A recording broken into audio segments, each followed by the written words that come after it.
And good afternoon, and welcome to the first edition of the postgame show with me, Ralph Williams. Smoke and Jim Frazier's joining me today as my guest. Um, Smoke and Jim will join us for all away games at 1 o'clock. We only do this postgame show for 1 o'clock games or 4 o'clock games. We do not do it on Monday night for 8 o'clock games, or Sunday night for 8 o'clock games, or Thursday night for 8 o'clock games. So just to let you know how this works. We will not be doing Pitt post game this year because of the my indifferences with the University of Pittsburgh and media credentials. We will not be discussing or talking about Pitt, but I do want to say to them, congrats on their win yesterday, despite the fact that they had to come back at the end there. All right. First, RXJ says hello, Ralph, and hello to RXJ, who's a steady commenter and watcher of the program. Smoke and Jim, welcome to the show. Hey, thanks, Ralph. I'm looking forward to this one, buddy. All right. Yes, absolutely. First, we're going to get your thoughts on the game, and then I'll give you mine. What were your thoughts on this game today? What have I always been saying for the last couple of years now, Smoke and Jim? It's better to be lucky than good.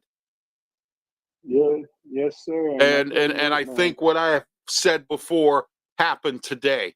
What's your thoughts on this game? Yeah, I mean, definitely, it's a win is a win, and it feels good, man.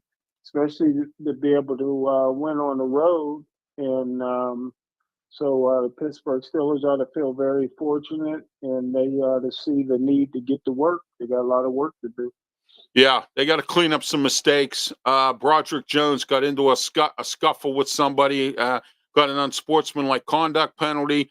TJ Watt off sides a couple times, but he made up for that and and recovered a couple of fumbles and did some things that he normally does to make up for that problem. But that can't happen. Some of these boneheaded penalties cannot happen. George Pickens getting a pass interference call when he had that long gainer that Fields threw him that long 30-yard pass or whatever it was there. I mean, it's just ridiculous stuff.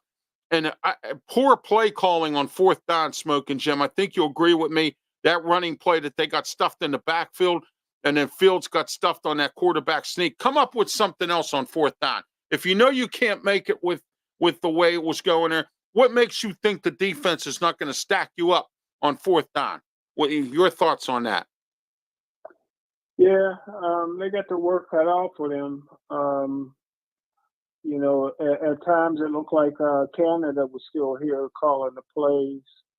And I would like to see the number two receiver getting involved a little bit. I mean, I thought that the long pass to George Pickens was there all day, all game. I don't know why the Steelers didn't advance that play a little bit more often. It looks like we need a punt returner. It looks like the kickoff return game is going to be null and void. I thought the best punter we had in years. I don't know how long he's going to be out, man. And that was a terrible blow. Yeah, it To the was. And then organization. get this, they didn't even call a penalty on that. That's the thing that bothered me about that. I don't believe they called a penalty on that because even I was listening to it on the radio as we talked before we got on the air.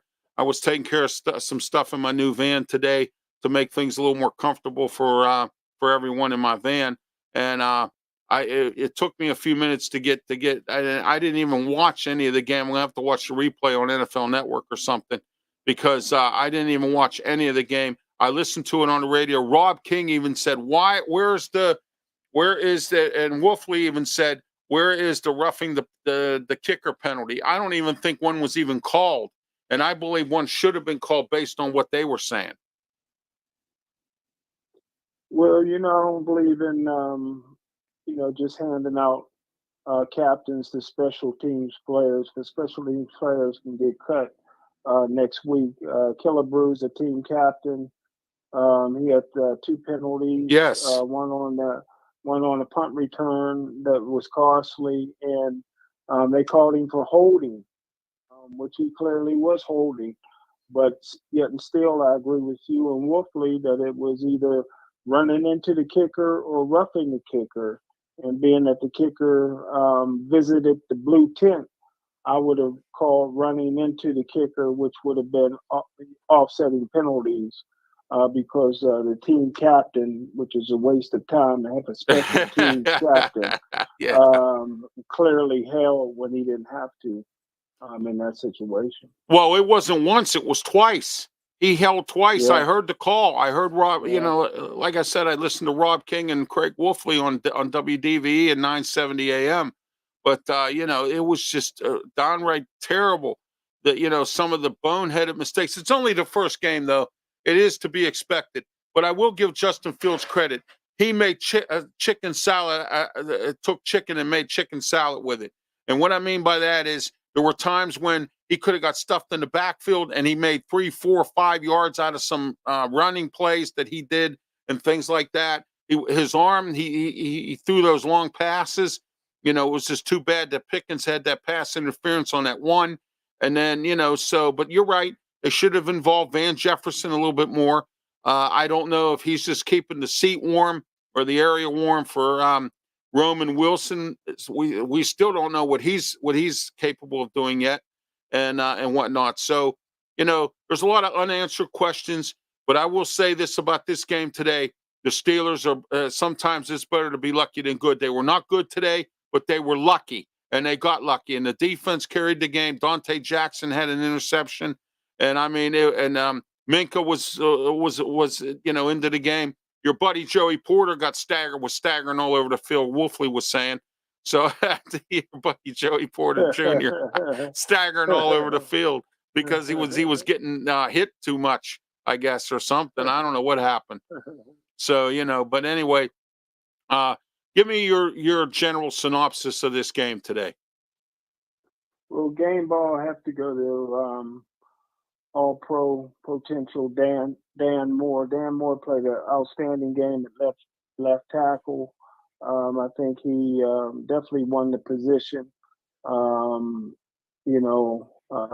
he's clearly the best offensive lineman on the team. I thought, other than a couple of the snaps, I don't know if it was the quarterback or the center, I thought Zach Frazier played an excellent game today. Listen, sometimes you just get old overnight, man. You get washed up overnight. It looked like to me that Kirk Cousins is not the quarterback he used to be. Oh, I was hoping that they would not put the rookie in there from the University of Washington. Oh, you mean Bo Nix? About that. You mean Bo Nix?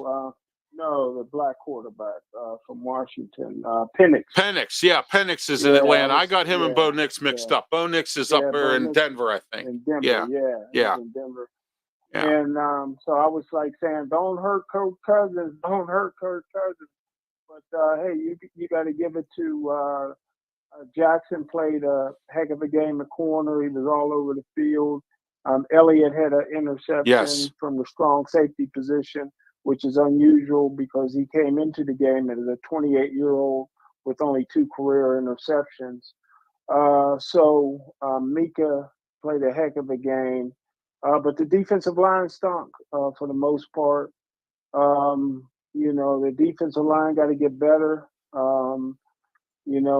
Hayward did get in there for a half a sack, but, he has to get his conditioning up. But what can you say about J.J. Watt, man? Him and Highsmith, I thought, played a good game. Herbert came in there and gave us some minutes. Hey, even Peyton Wilson was in on some sack. Yeah. Peyton Wilson came in there and made some plays. I thought Patrick Queen could have played a bit better, and he will. So the bend but don't break defense, but it's going to be hard to get Fields out of there. Coach Tomlin likes to stay with the hot hand, and he's 1-0 as a quarterback, and he'll probably get another start out, I would presume, in Denver next week. Yeah, I would like to see that, although I wanted to see Russell Wilson kind of play to get back at his former coach and team but I mean, hey, what does he care? He's getting paid regardless. I mean, it's almost kind of like another Bobby Bonilla deal. like July 1st. What's July 1st every year? Bobby Bonilla Day, right? So, That's right. even if he sits on the bench, it's still a bargain for the Steelers. So who cares? You know what I mean? I was looking at Justin Fields for the future anyway. And I have this argument all the time when I'm on my Wednesday night NFL roundtable with Jeremy Ballrick every Wednesday at 9:00. I'm always arguing with these people about the Bears. Oh, he stunk when he was with the Bears. I said, that's when he was with the Bears. That's not when he's with the Steelers. It's a whole different ball game here. Okay. It's a whole different atmosphere. It's a whole different coaching staff. It's a whole different everything. Okay. You got two of the best quarterbacks coaches in the league now with the Steelers. You got Matt Sullivan or Mike Sullivan, and you got that zany guy, the one that they got from the Jets, that quarterback's coach. They got him with us now. So we don't need, we got some top-notch quarterback coaches here. And, but I was just frustrated with some of the mistakes they were making, the penalties, and then those two bad fourth down plays that really bother me, especially when you're really deep in the red zone. I mean, I could see if you were at the 17-yard line and you blew it. I get it. You know what I mean? But we were talking about the 5-yard line on that one play, the 6, and Justin Fields got stuffed. Why don't you come up with something else? I mean, a shuffle pass or something other than just trying to run the ball like that. And I think Arthur Smith needs to understand that you can't always run the football. You got to do something else. And, I get it, you know what I mean, and everything else. So what was your thoughts on the running game today? Well, I think anytime fourth down, that comes from the head coach. And I thought it was poor coaching by mediocre Mike. I mean, you're up by 5 points. You got a 1 yard to go. You kick the field goal right there. You go up by 8 late in the fourth quarter. That pretty much seals the game because they would have to score a touchdown and a 2-point conversion to win. And they call a quarterback sneak that came straight from the head coach. They went for it on fourth down. It came straight from the head coach. And Atlanta was waiting on that. They was looking at that quarterback sneak. Steelers ran it a couple of times successfully, and they jumped it, and the guy looked like Troy Polamalu jumping over the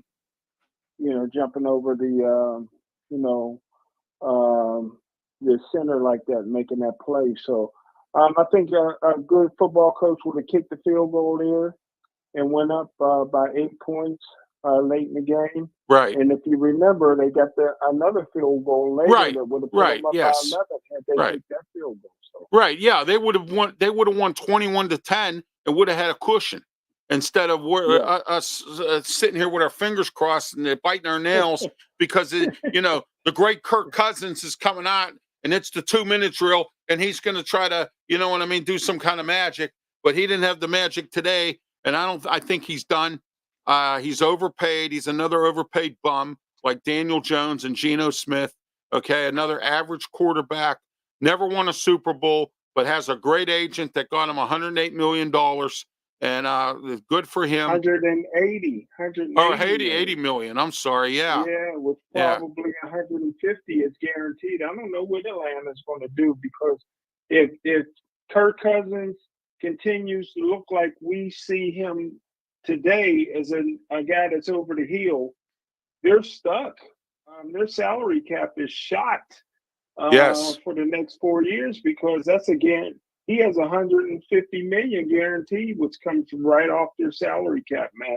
So I don't know what they're going to do. That was a bad mistake locking him up at 36 years old, and with that type of money. I think they got to go with Penix sooner than later. Absolutely. Steelers Nation Australia, watching from Australia, Mark, who does a podcast called Steelers Nation Australia, says fire Tomlin. And then he also says here, it's time to fire Coach T, the mediocre Mike again. There you go.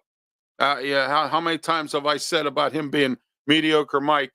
And, and I've said it many times. I've taken a lot of heat from a lot of national people, but I've stuck to my guns. He's mediocre Mike Tomlin, and it'll never end. This team will never win another Super Bowl with Mike Tomlin. I guarantee that, or else I do my shows naked. So I mean, and but I'm telling you right now, and that was just it was the Steelers played enough to win today. And again, it's better to be lucky than good. They're lucky they have the defense, the linebackers that they have, and Minkah Fitzpatrick, because I think if they didn't have them today, they would have really been stung. What's your thoughts on that? Well, again, I'm not predicting that the Steelers will win the Super Bowl this year. I think they're going to go. That was my prediction when I lifted the curse when they got Russell Wilson. But they got a long way to go, man. They got to find a way to win next week and go up 2-9 next week against Denver. They got to find a way, somehow, some way, to beat Denver next week. Steelers Nation Australia said he was being sarcastic, and I know Mark is sarcastic because he knows what I feel about Mike Tomlin. So, but he's being sarcastic a little bit about it. But he said, "Enjoy the win," and we're going to exactly do that. So, a win is a win is a win, as they say. Sometimes you win ugly. Steelers won kind of ugly today, but there's some mistakes that they have to clean up. Pre-snap penalties. You just can't do that stuff. But for Zach Frazier to play the game he did, and Al Levine's buddy Opendoor Moore having a good game, maybe this week we won't hear about Opendoor Moore. All right, this segment here was brought to you in part by Digital Data. Digital Data gives you on-demand, and they also give you on-demand digital data. And what they do is they create websites. They created mine, www.rwmediaproductions.com. It's up and running. You can watch archive versions of shows on there because all the shows are uploaded on there that I do or that we do here as well, Sports Corner. And also, they will also help your business get started. Also, don't forget, too, they have a low monthly price. I don't advertise anybody that doesn't have a low monthly price and gives good service because I want to see everybody get a good bargain, good deal for a bargain. All right. So, all right, let's see here what Mark has to say here. All the best. See ya. Thanks, Mark, from Steelers Nation, Australia. Next week, Denver Broncos, Smoke and Jim. Before we wrap things up, also, we're in the Mata Heating and Air Conditioning Studios. 724-2010-500. Call Mata today. Mata Heating and Air Conditioning. Smoke and Jim, Denver Broncos. Your thoughts next week's game? Well, 3-4 defense, zone blitz defense, always gave rookie quarterbacks a lot of problems. I like Denver's quarterback, but he's a rookie. He never seen the zone blitz before. I think if the Pittsburgh Steelers get a little exotic, they can, give a lot of trouble to the rookie quarterback next week. Hey, listen, you're going to Mile High Stadium with a team that's not well conditioned. These guys sat around all training camp, did not get in shape, and now you're going to Mile High Stadium. They're going to suck wind. The Steelers are going to have to play a lot of players and keep them fresh. They're going to have to find a way to win. They're going to have to shut down the rookie quarterback somehow. They're going to have to, hopefully the field goal kicker can continue to kick 6-7 field goals a game.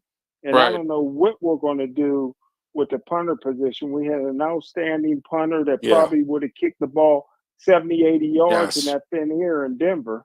Yes. And now he might be out for the year, and the referees did not call a penalty when he clearly got roughed. Yes, so, absolutely. Absolutely. Because Rob King and Wolfley were looking at that twice, 3 times. They said, I swear to Jesus, he either ran into him or he roughed the passer. And I don't know why no penalty was called. And then Rob King thought, well, they called a penalty, but maybe we didn't see it. Here, they didn't call any kind of penalty. You know what I mean? And that bothers me right there. And I know Coach Tomlin's probably pissed about that, which, of course, it just adds fuel to the fire with the NFL when the Steelers complain about anything. But anyway, I think they need to get themselves into some conditioning this week. They need to get themselves back in shape. This sitting veterans for preseason doesn't work right. Look at Kansas City. Kansas City came to play against the Ravens, and they were not unconditioned because Andy Reid starts his starters for the first 2 preseason games. And that's something that a lot of these other coaches need to take an example of, because if not, your team's going to struggle at the beginning of the year. Like you said, not being conditioned, not participating. And, Mike Tomlin lets, people do whatever they want. And that's why everybody wants to play for for mediocre Mike, because everybody, they know they can get away with everything. So, I mean, and that's just the bottom line. Terry Bradshaw called him a cheerleader. And that's all he basically is in my eyes, too, is the fact. You know what I mean? So I want to thank RXJ for tuning in. I want to thank Mark from Steelers Nation Australia. Thank you, Mark, for tuning in as well. Mark also is part of Bubba's Steelers Dynasty podcast, and also Steel City podcast as well. So I wanted to let everyone know about that as well. Hang on a second here, Smoking Jim. I was trying to see if my friend Steve would come on today, but I didn't hear from him. And so from Niagara Falls there, my buddy Steve. So he didn't get back to me. It's just you and me today, Smoking Jim, but we'll be having guests on throughout the year. I think, Justin Fields starting today. I thought he did good with what he could work with and what he could do. And but you know what? Them 2 fourth down play calls right there. I said, "Oh, here we go again." You know what I mean? I was like, "Oh my gosh, are you kidding me?" Come up with something else. Here's one good thing, Ralph. Right now, Cincinnati lost and Baltimore lost, so we're sitting in first place, depending on what Cleveland does. And I think right now they're losing to the Dallas Cowboys 7-3, but it's still early in the game. But we could, the Pittsburgh Steelers could be sitting in first place, brother. Hey, I was happy to see Baltimore lose. I can't stand Baltimore. I'm glad they lost. And if Cincy lost today, good for them too. But anyway, and if Cleveland loses, that's a bonus. So anyway, but I wanted to ask your thoughts on the 2 games this week that were played: the Ravens and the Chiefs, and the Slop Bowl down in Brazil. Your thoughts on those games? I thought was that Philadelphia game played down there too? That was in Brazil. Yeah, it was the Philly and Green Bay game, but the KC Ravens game was in KC. Okay, yeah, I thought it was a shame because now you lost a great quarterback to injury. Yes. Jordan Love. He's only going to be out a month, but it could have been a lot worse. Now they got to go with Malik Willis, I believe, is the backup quarterback for Green Bay. He hasn't been there that long. Jeez. Yeah, and he hasn't had much success. He hasn't had much success in the National Football League, so that's going to hurt the Green Bay Packers, who's already in a very competitive division. And who knows what kind of the player Love will be when he comes back. Don't forget last year Joe Burrow had the calf injury and never was the same. He missed a lot of games last year and was ineffective in the games that he did play in. So, yeah. Yeah, it's really sad that game had to happen, all because of greed, all because of the National Football League wants money. And, it's really sad to see that Slop Bowl, that's what I call it, the Slop Bowl, because it was nothing but slop. Okay. And so, playing it on a soccer stadium, the players couldn't go out anywhere. It was a crime, or one of those crime communities that's so bad. Like if you lived in a bad community and you can't leave your house, that's exactly what was going on down there. The players were not allowed to leave the hotel for any reason because of the bad crime down there. And I just cannot believe that, the NFL would stoop this low. My question is, I want to know where the NFL Players Union is on this, Smoking Jim. Yeah, man, they seem to be in bed with the wrong people. Yeah. It has to be a merchandising deal. Football is an American sport. It's too slow to be popular anywhere around the world. They're used to fast action sports like soccer and stuff like that. Football, there's too many breaks, there's commercials, there's stop in action. It'll never catch on around the world. They must be in it for the merchandising, the sale of the t-shirts and jerseys and NFL paraphernalia because it's not going to catch on outside of America. Oh yeah, absolutely. Smoking Jim, any final thoughts before we wrap it up here? And by the way, just a reminder to everyone, program announcement. Guess what? Guess who's back? Sports Corner Radio Show is back. Yeah, we're back because some people said we were never coming back. Well, guess who's back? We are. And this time we have an added co-host to our show. I'm pleased to announce that the return of Sports Corner Radio Show on 1250 AM, 92.5 FM. The answer. There we go. The answer. I'm not used to saying that. The answer. But anyway, that's where we are. It'll be every Saturday starting October 5 from 2 to 3 p.m. Our new co-host is Claudio Rosano. And those of you who don't know who Claudio is, he's on with Smoking Jim here. They do a show called, along with Luther Dupree, called The Boxing Authorities, Steel City Sports World. And also, Claudio does a lot of his own shows, and he has his own network called CRSMmedia.com. Which you will find Sports Corner shows uploaded on there as well. Lots of places to watch Sports Corner. No excuse not to watch it. Please subscribe to my YouTube channel as well.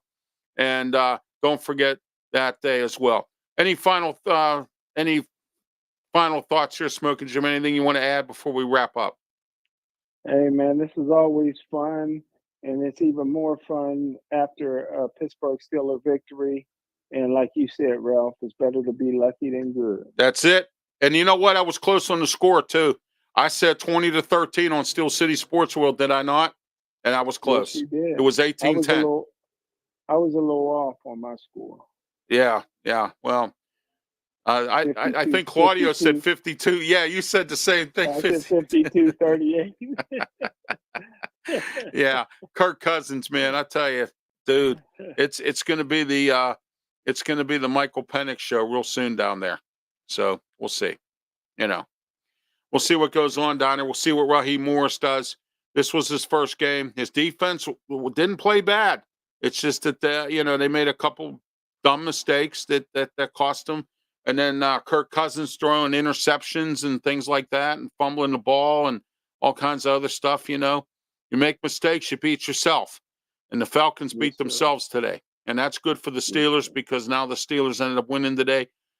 We'll see what happens next week with a punter. I'm sure they're going to bring a few guys in here for tryouts this week. They're going to have to really look at the waiver wire, maybe make a trade or do something. As long as it's not Presley Harvin, I could care less. So, But anyway, as far as that, guess who got cut? Didn't make the cut down in Jacksonville. Who? Terrell Edmonds. Wow. He got cut. Wow, what a first round bust. Oh man, this is what his fourth team since he left the Steelers. He was with Philly. He was with Tennessee, and then Jacksonville. That's just 4 teams he's been with his whole career. Wow. Yep. Wow. So he's out there. Steelers want to bring him back. I said on draft day that kid would be a bust. And the only reason he got lucky being there was because he was there for his brother. Yeah. You know what I mean? I said the same thing. I was at my church retreat and I was watching it on the NFL Network on my tablet, the draft. And I said, well, who's this Terrell Edmonds, man? Who is this kid? I don't even know who he is. I mean, He was actually in the bathroom when the Steelers called him. He was shocked. Yeah, like you said, he was only there to support his brother. He was third round, fourth round at best. Yeah, I read a draft publication that year that had him rated in the fourth round. Some of them, yeah. So, but but anyway, Smoke and Jim, have yourself a great rest of your Sunday. Enjoy yourself. Coming up at 7 o'clock, Bible Capsule with me, Ralph Williams, right here live on YouTube, Facebook, and Twitch platforms. We'll be coming up with that coming up at 7 o'clock. And then don't forget tomorrow to join me and Bill Canada tomorrow for The Way We See It, 7 o'clock start time, our usual start time tomorrow. And then don't forget Tuesday, 4 to 6 p.m., Sports Corner with me, Ralph Williams, and Smoking Jim Frazier. 5 o'clock tomorrow on Tuesday. So far, we have Noah House. And then at 5:30, we have Giovanni Enrico, who is a current local independent wrestler. And Smoking Jim, you and I will talk about All Out, AEW's All Out pay-per-view, which was this weekend. And we'll also dissect SmackDown and Raw as well on Tuesday for the wrestling segment from 5:30 to 6. And don't forget October 8th, mark this on your calendar, Wrestle Talk goes 5 to 6 p.m. We'll be on for an hour, which gives me more of an opportunity to book more guests. How's that sound? So there you go. More time to talk about wrestling. So, there you are. All right, Smoking Jim, thank you once again. Everybody, thank you for your comments. Steelers Nation Australia, RXJ, as always. Everyone, have yourself a great night. Be safe. Stay tuned for Bible Capsule coming up at 7 o'clock with me, Ralph Williams. Have a good night. Be safe.